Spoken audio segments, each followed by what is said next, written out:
A gente está, esses dias, vários sábados seguidos, falando sobre liberdade, né? E eu tenho estudado um pouco sobre isso. Tenho pensado sobre isso já faz algum tempinho. E eu tenho sentido muito isso, de falar sobre isso nesse tempo. E antes de qualquer coisa, de começar a mensagem que eu tenho, eu lembro que no início da minha caminhada eu sempre pensei sobre o livre-arbítrio, né? Eu sempre achei isso muito interessante, porque quando você lê, você busca sobre heróis, sobre pessoas que impactaram a terra de alguma forma, ou fizeram a diferença, alguns líderes, né? Reis, senhores desse tempo. Eu nunca vi eles darem a opção daquele que é subordinado a ele ter o direito de escolher alguma coisa. Sempre na humanidade somos de alguma forma impedidos de termos escolhas, né? E o nosso Deus, isso foi algo que mais me impactou no meu início de conversão, foi esse entendimento de que Deus, ele é tão único e tão poderoso, que mesmo tendo a opção de nos obrigar a qualquer coisa, Ele nos deu a opção de escolher. E isso sempre foi algo que mexeu muito comigo. E eu lembro que nas minhas orações, né, de início de caminhada, eu sempre falava: Deus, eu te dou meu livre-arbítrio, eu te dou tudo que eu tenho, porque eu achava isso muito profundo, e acho até hoje. E quando eu estava estudando sobre liberdade, eu pesquisei 2 textos, né? Vou ler os 2 aqui e aí a gente vai começar a debater ele hoje, esses 2 textos. O primeiro texto está em João 15:15, fala assim: já não os chamo de servos, porque o servo não sabe o que o seu senhor faz. Em vez disso, eu os tenho chamado amigos, porque tudo que ouvi do meu pai eu lhes tornei conhecido. E o outro texto está em Romanos 6:22 e fala assim: mas agora que vocês foram libertados do pecado e se tornaram escravos de Deus, o fruto que colhem leva à santidade, o seu fim é a vida eterna. Então,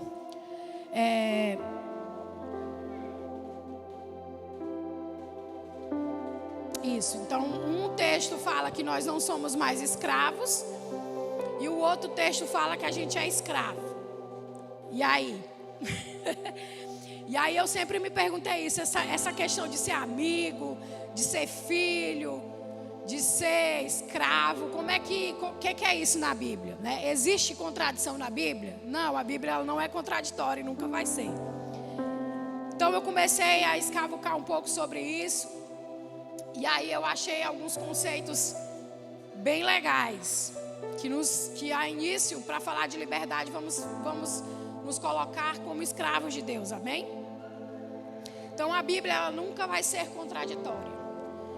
Então nós vamos encontrar 3 tipos de vários adjetivos, né? Mas eu vou destacar os 3 principais aqui, que são esses que eu falei: de escravo, de amigos e de filhos. Mas nós vamos nos aprofundar no de escravos. Por que nós somos servos? Porque quando você vai ler algumas citações de Paulo, de alguns discípulos, você vê servo lá, servo de Cristo. Uma vez que Cristo pagou um preço por mim, Ele me comprou. E aí essa ideia de escravo, ela está levando na ideia de que eu pertenço a Ele, eu pertenço a Deus. E o fato da gente pertencer a Deus não é algo pejorativo nem humilhante. É algo de se agradecer, é algo que a gente deve uma gratidão, é algo prazeroso, é uma recompensa não merecida. A gente às vezes é tão centralizador em nós, a gente olha tanto para nós, que o fato desse nome escravo de Deus, a gente não consegue entender a grandeza disso. A gente não consegue entender o presente que é ser pertencente a Deus. A gente não consegue entender, porque estamos cegos e com mentes aprisionadas. Em Lucas 9:23 vai falar assim: e dizia a todos: se alguém vir após mim, negue-se a si mesmo e tome cada dia a sua cruz e siga-me. A ideia de ser escravo de Deus, Ele está nos dizendo que quer de nós uma obediência radical aos seus mandamentos, e que nós devemos matar as nossas vontades e escravizá-las. Então, à medida que eu sou escravo de Deus, eu estou escravizando aquilo que não é de Deus dentro de mim. Deus, Ele é tão poderoso, Ele é tão único, que todas as vezes que você vai comparar essas palavras que o mundo tenta mudar, você cria um bug na sua cabeça, porque é loucura aos olhos dos homens. E muitas vezes eles não vão entender. Pertencer a Deus é um privilégio. Devemos aprender com o próprio sacrifício de Cristo.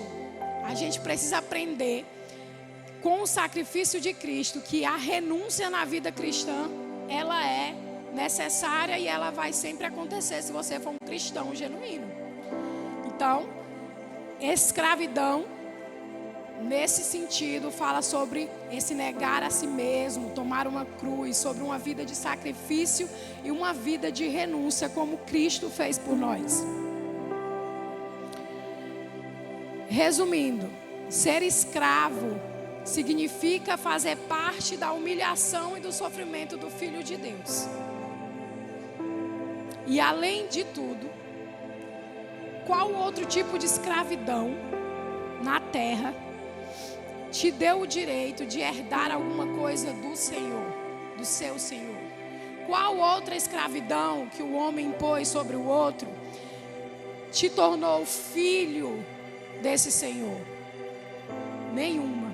Você pode procurar aí na história, não existe.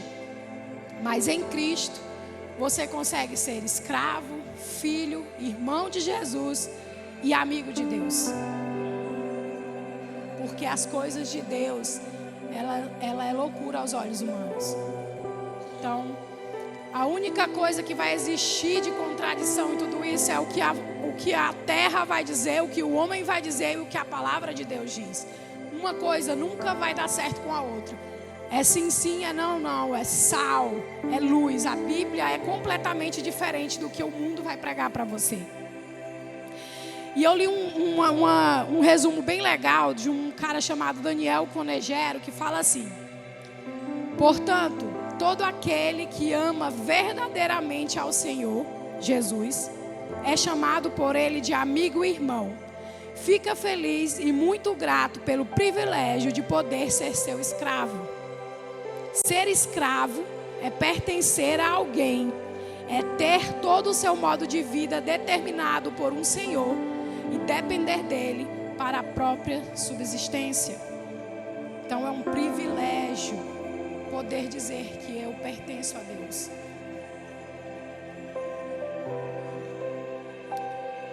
Uma vez que a gente entendeu o sentido de ser escravo para Cristo, agora a gente vai falar sobre as nossas mentes hoje, sobre a nossa mentalidade de hoje.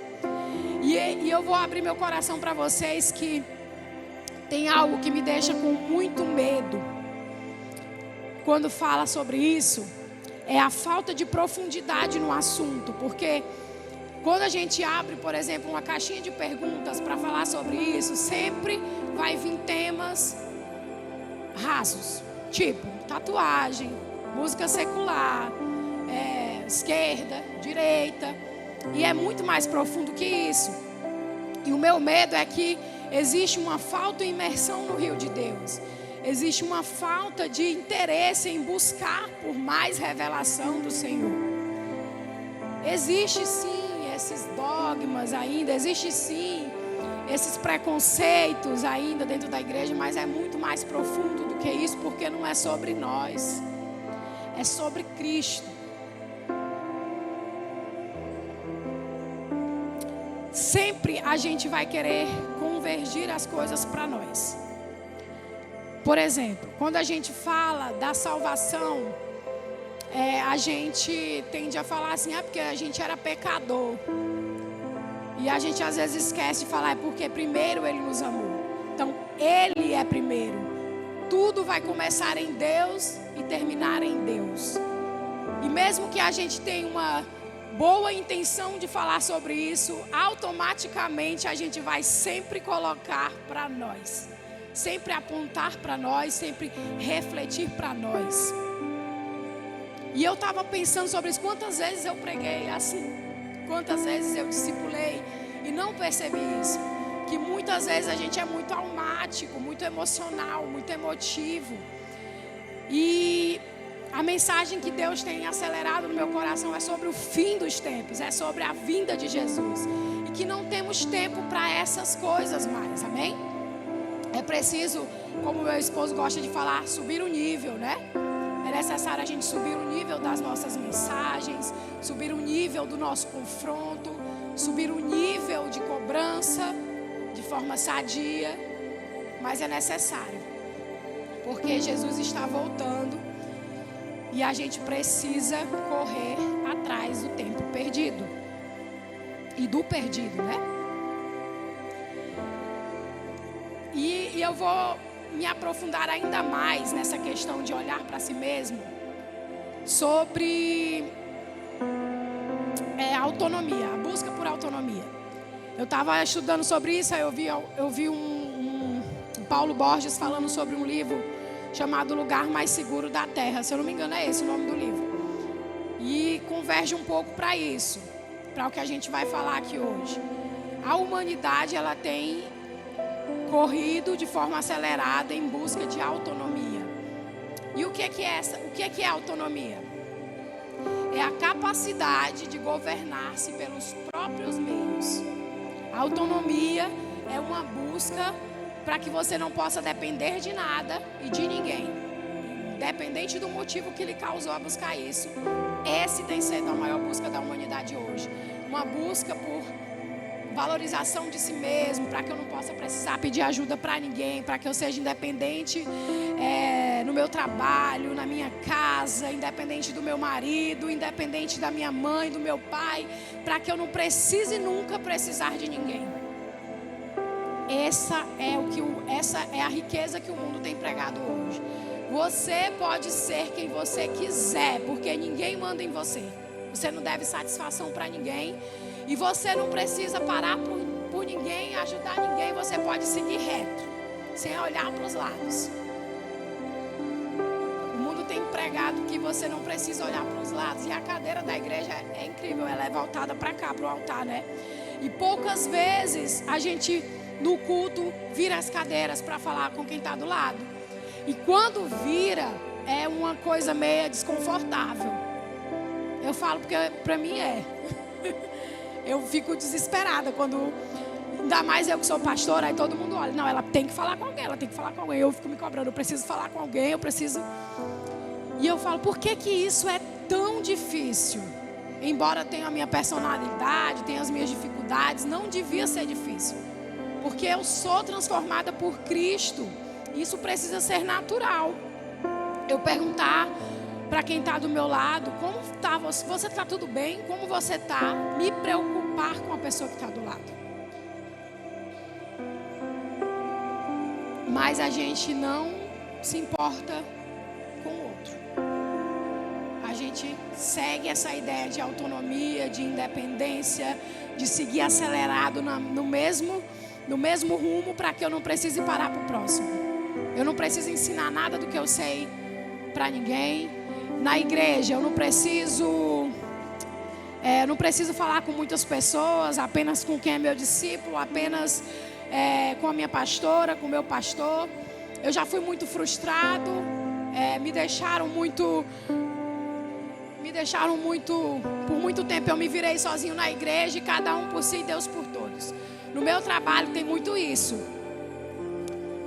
A ideia de que eu entrei nesse lugar, eu fui destruída por todo mundo, então eu não paro por ninguém. Eu vou seguir reto, fixar na minha promoção, e cada um que se vire, cada um vive o seu processo.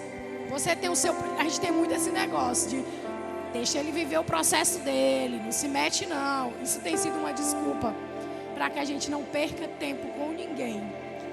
A gente sempre pega, vocês estão entendendo que a gente sempre pega uma coisa e coloca para nos tirar da responsabilidade que nos é dada. E aí eu ainda vou falar sobre essa questão da responsabilidade. O negue-se a si mesmo está muito longe de nós. Porque, gente, uma das coisas mais difíceis hoje é você tirar um tempo para se preocupar com a outra pessoa. É muito difícil. Então eu tiro o chapéu muito assim para quem é mãe.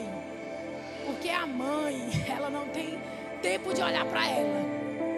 Ela sempre tem que olhar primeiro para o seu filho.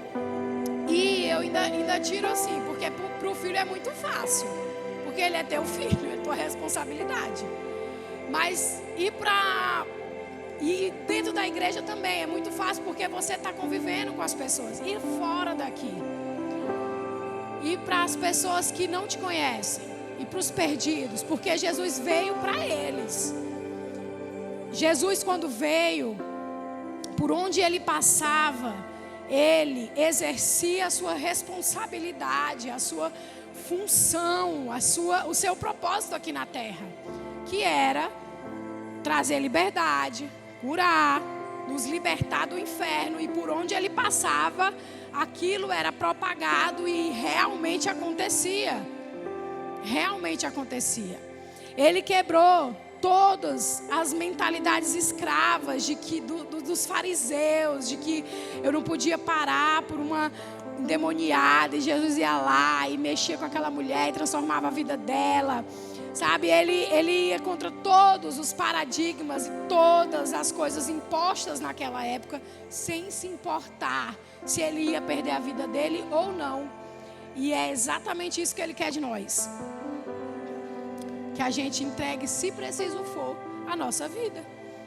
E muitas vezes a gente tem medo de pregar isso aqui em cima, porque isso é muito forte, mas isso é real, gente. Vai chegar o tempo em que você vai ser pressionado a, se preciso for, negar você e negar a sua vida. E você está preparado para isso? Você, como cristão, está preparado para isso? É muito confortável você vir para cá. Eu tiro isso por mim, tá? Quando eu falo aqui, eu sempre me coloco nessa situação de que eu também sou assim. Eu não me tiro disso, não.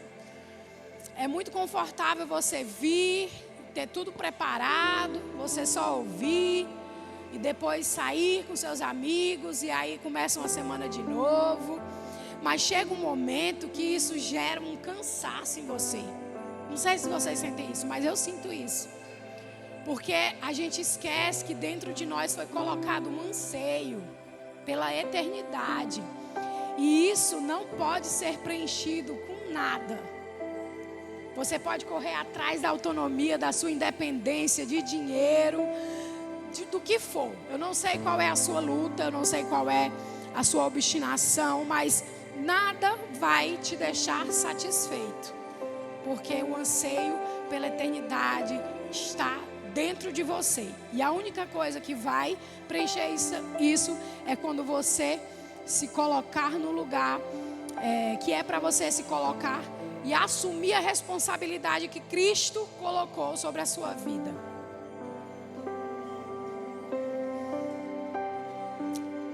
Eu ouvi algo do Paulo Borges também, muito profundo sobre isso, que ele fala sobre Jesus, ele já nos declarou livre, amém? A gente já foi declarado livre, só que a gente nos condicionamos à escravidão, nós mesmos. E nós temos culpa de tudo botar no diabo. É culpa do diabo. Sendo que nós somos hoje escravos de nós, gente. Das nossas vontades. Da comida. O que mais? O que mais? Do sexo. Do orgulho. De tudo. De todos os pecados que tem. São milhões, né? A gente classifica os pecados. Parece que nunca vamos deixar de fazer isso. Mas tropeçamos às vezes nas pequenas coisas. Aí essa escravidão começa nas pequenas coisas e vai se tornando gigantes. Conforme você vai passando os anos na igreja, vai aumentando. E era para ser o contrário. Você tinha que passar mais tempo aqui e se tornar um facilitador. E não uma pessoa escravizada. E infelizmente, quando se fala de autonomia, eu queria poder estar falando isso só das pessoas do mundo. Mas dentro da igreja, nós estamos acarretados de pessoas que buscam por independência e que não param pelo próximo. Nós esquecemos que além de filhos de Deus, nós precisamos ser irmãos.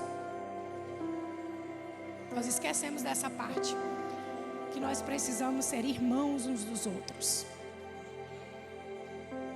Além de sentarmos aqui com cadeiras fixas voltadas para frente, a gente precisa começar a virar para os lados. Praticar isso. Não é só me ouvir hoje e tudo bem. Não, é começar a praticar. Começar realmente a fazer isso. Vocês entendem que a maior revelação aqui de liberdade que eu tive esses dias, ela vai sobrecair na nossa falta de unidade, que é um mal que tem se implantado dentro da igreja, e eu sempre falo sobre isso, porque a gente vive isso dentro da nossa congregação, começando pela Ágape, aí da Ágape para as outras congregações, aí das congregações da Ágape, das outras igrejas, e assim, muita coisa ainda não rompeu no mundo e não culminou em alguma coisa, porque nós estamos nesse limbo, nessa repetição de sempre estarmos discutindo coisas que não era para estar acontecendo. A reconciliação, quando fala que nós somos reconciliados em Cristo, não é só nós e o Senhor, é nós uns com os outros também. É nós um com os outros também. A gente precisa entender que as coisas só vão funcionar da forma que é para funcionar aqui dentro quando uns estiverem de fato com os outros. Sempre olhamos para os defeitos uns dos outros. Sempre nós colocamos isso em destaque. Ah, mas a menina é assim. Ah, mas o menino é desse jeito. Cara, e a qualidade? Essa pessoa não é feita só de coisa ruim. Nós precisamos focar nas virtudes também. E tentar ajudar o outro com as suas dificuldades. Pelo menos tentar. Nós não temos tentado. A gente joga a camisa e acabou. Não quer, eu vou partir para outro. Deixa esse aí sofrer. Deixa esse aí aprender com os processos da vida. Eu não vou fazer parte disso. A falta de unidade é resultado dessa mentalidade escrava, dessa busca por autonomia. Nós aprendemos no CCC que existe a carne, a alma e o espírito. O pêndulo sempre vai para onde? Para a carne. Por isso que somos almáticos, carnais, e nós estamos... E muitas das nossas emoções, dessa escravidão de emoções, tem muito a ver com as frustrações que a gente passou aqui. E somos tendenciosos a quê? Se eu passei por isso, o fulano também vai passar. Nós quando vamos para os Estados Unidos, a gente sempre escuta dos imigrantes, né? O sofrimento deles lá. Então chega, passa fome, não tem lugar para morar. O emprego é terrível, a pessoa trabalha muito, é exaustivo. E o que é que o brasileiro faz com o outro brasileiro? Ajuda? Não. Ele piora a vida do outro que está chegando. Sendo que ele poderia ser uma ponte, um facilitador da vida do outro. Mas não. Como ele sofreu, ele também quer que o outro sofra. E aqui dentro da igreja é do mesmo jeito. Você recebe um novo convertido E aí, eu não sei o nível de pecado dessa pessoa, não sei o que ela fez.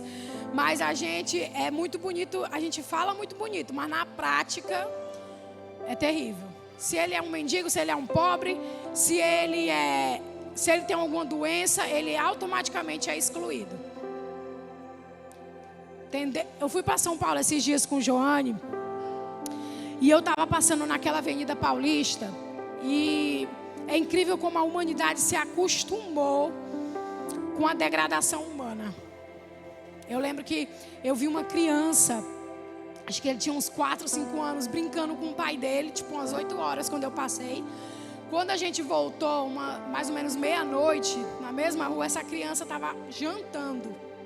Ele ia dormir no meio da rua. E as pessoas iam e viam e não sentiam nada. Gente, eu fiquei tão destruída com aquilo que eu chorei. Cheguei no hotel, eu chorei. Acabou para minha viagem. Acabou para minha viagem. Parece que eu sentia como Deus sentia, como Deus sente. E eu pedi para Deus, tira esse negócio de dentro de mim, essa tristeza, essa sensibilidade. Eu não quero, eu não estou pronta para isso. E querendo fazer alguma coisa, querendo abrir um orfanato, eu queria abrir um orfanato. Eu preciso fazer alguma coisa. E eu via idoso lá, um idoso com um tumor do tamanho do mundo da barriga, e as pessoas achando aquilo normal. E eu fiquei desesperada. Gente, isso não é normal. Isso é o The Walking Dead. As pessoas estão doentes andando pela rua e ninguém faz nada. A criança de 4 anos com os pais na rua e ninguém faz nada. Ia até uma festa de carnaval e eles estavam todos tranquilos com a festa.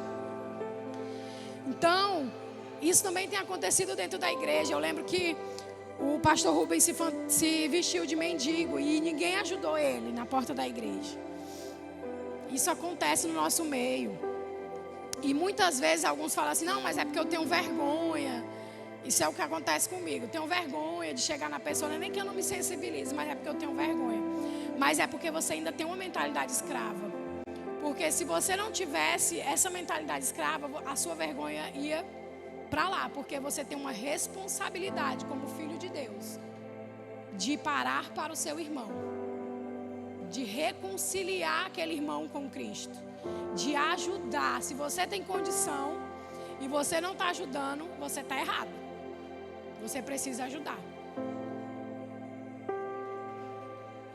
Temos uma maldade que enraizada em nós, que ela precisa ser cortada. Ela precisa ser tirada de nós. E assim, você vai ser boba, vai dar dinheiro para qualquer pessoa. Meu irmão, se eu tenho, eu vou dar. Porque não me importa a intenção dele, o que importa é a minha responsabilidade como filha de Deus e o que a Bíblia manda eu fazer, que é ajudar o próximo. Lá em 2 Coríntios 3, do 15 ao 17, fala assim. E aqui a gente entra em outro tópico dessa questão de liberdade. De fato, até o dia de hoje, quando Moisés é lido, um véu cobre os seus corações. Mas quando alguém se converte ao Senhor, o véu é retirado. Ora, o Senhor é o Espírito. E onde o Espírito do Senhor está, ali a liberdade. Nós achamos que podemos colocar métodos nas coisas de Deus. Nós achamos que podemos engessar o Espírito Santo. Nós confiamos mais na nossa teologia, no nosso conhecimento, naquilo que é concreto para nós, do que confiar no agir do Espírito Santo. E quando eu falo nisso, eu falo mais do que as manifestações do Espírito Santo. Eu falo sobre essas coisas que eu estou falando aqui, sobre parar para o próximo, sobre ser cristão de verdade, sobre assumir essa responsabilidade de irmão do próximo. Isso é liberdade em Cristo, porque você está tendo um entendimento e uma visão correta daquilo que Deus quer para você. E você não está com um véu cobrindo o seu rosto, fingindo que não está vendo nada disso. Nós criamos métodos para falar com Deus. Criamos relógiozinhos, né? Não é criticando, mas criamos métodos, formas. Se você não fizer isso, não fechar... Eu vi o Bruno falando sobre isso. Se você não fechar a porta do seu quarto e botar uma música e falar com Deus, você não está tendo intimidade. Querido, o Espírito Santo habita dentro de você. Ele habita dentro de você. Você fala com Ele o tempo todo na sua cabeça. Eu, pelo menos, falo o tempo todo com Deus na minha cabeça. Quando eu menos imagino, eu estou falando.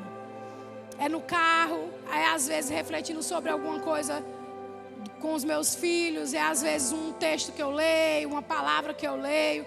Mas eu sempre estou mastigando algumas coisas com Deus. E questionando algumas coisas dentro de mim.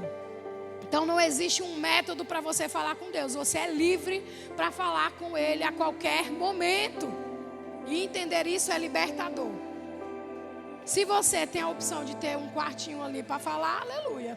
Mas se você não tem tempo, se você tem filhos que toda hora está ali no seu ouvido, ou que você tem muitas responsabilidades, e isso não é desculpa.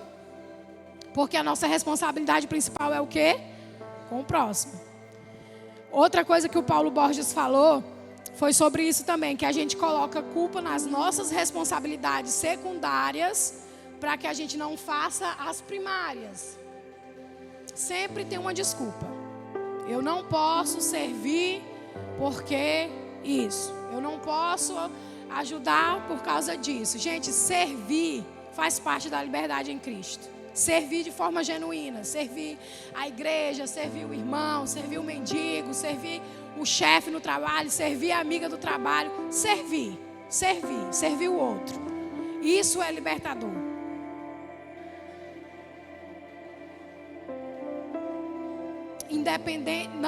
Então, irmãos, não tem independência ou autonomia, ou seja, lá o que te escraviza, que preenche aquele anseio que eu falei. Nada mais libertador do que você entender que existe o Espírito Santo de Deus que habita em você, que você tem uma responsabilidade a ser cumprida e ponto final. Não precisa parar para questionar as suas vontades. Isso é doloroso, mas é verdade. Isso faz parte de ser cristão. Eu sempre falo sobre o evangelho triunfalista, né? Que você vai ter tudo, você vai prosperar, você vai ser rico, você vai ser milionário.